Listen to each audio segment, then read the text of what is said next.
Did you see the Intercept article that illustrates how the FBI was aware of the Club Q shooter beforehand, just chose to do Co-Intel Pro 2 stuff with some rent activists here in Colorado?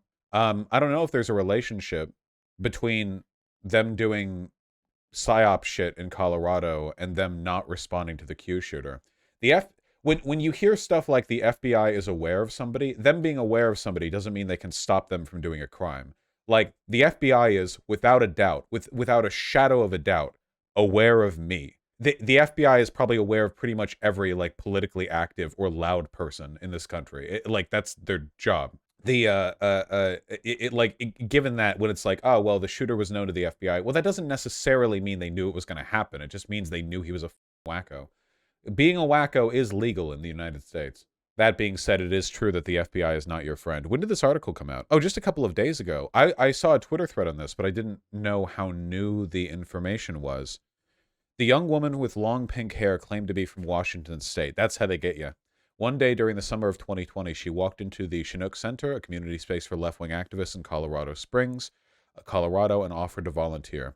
She dressed in a way that was sort of noticeable, said Samantha Christensen, a co-founder of the Chinook Center, but no one among the activists found that unusual or alarming. Everyone has their own style. They accepted her into the community. The pink-haired woman said her name was Chelsea. She also dropped regular hints about her chosen profession.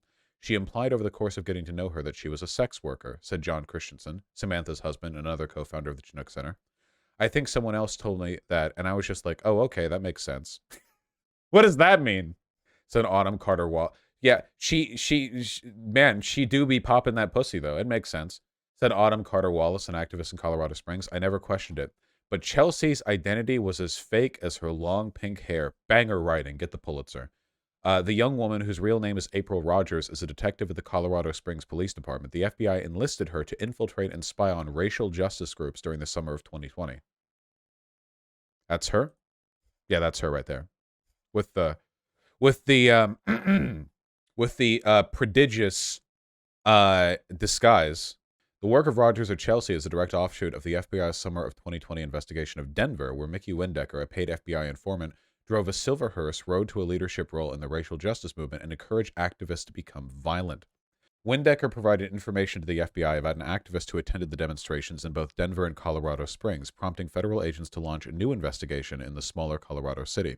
I tell the story of Windecker and his FBI work, as well as the investigation in Colorado Springs, in Alphabet Boys, a 10-episode documentary podcast from Western Sound and iHeart Podcasts. Denver wasn't the only city where federal agents infiltrated racial justice groups that summer. Working through the Joint Terrorism Task Force, a partnership with the local police, the FBI assembled files on local activists using information secretly gathered by Rogers. Nice, they love doing this shit. Once Rogers gained trust among the activists, she tried to set up at least 2 young men in gun-running conspiracies. Her tactics mirrored those of Windecker, who tried to entrap 2 Denver racial justice activists in crimes, including an FBI-engineered plot to assassinate Colorado Attorney General Phil Weiser that went nowhere. I don't know anything about this, by the way. I know nothing about this. This particular subject. Isn't entrapment illegal? The legal definition of entrapment isn't just they try to get you to do a crime. Entrapment is when you are put in a position where you essentially have no choice but to do the crime. So an example would be like if they threaten you, or if they like threaten somebody like close to you, like we'll kill your mom if you don't do that. Or if they lie to you and construct a scenario where you're under the impression that you have essentially like no way out except to do the crime. But trying to like bait you into it by saying like, hey, we should do this. This would be fun. Like that's not entrapment. It's actually very difficult to contest a charge based on entrapment.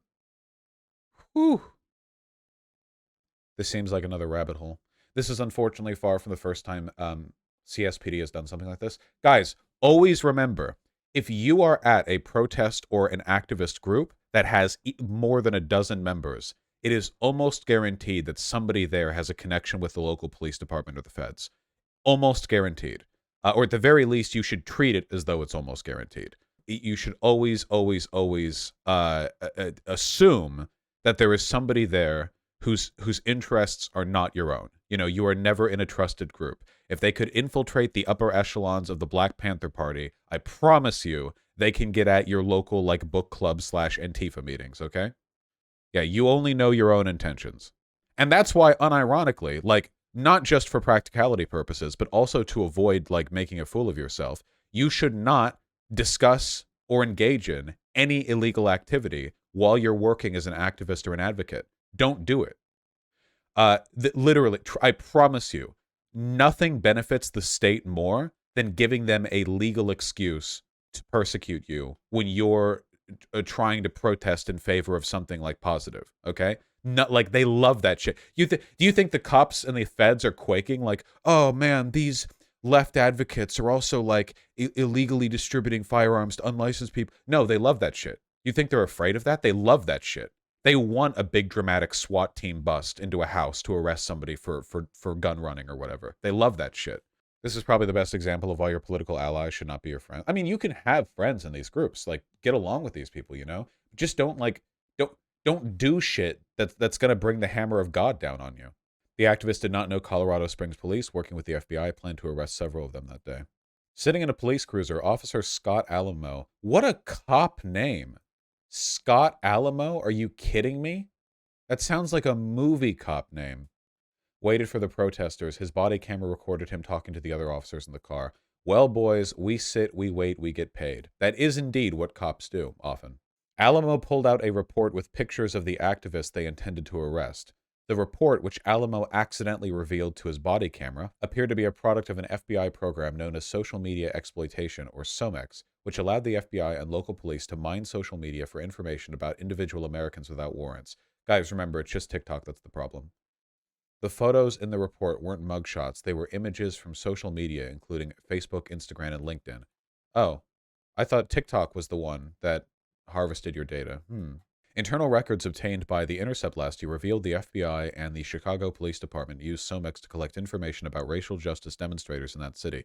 Additional documents obtained by the national security-oriented transparency nonprofit Property of the People. National security-oriented transparency nonprofit Property for the People. What a term. Phrase.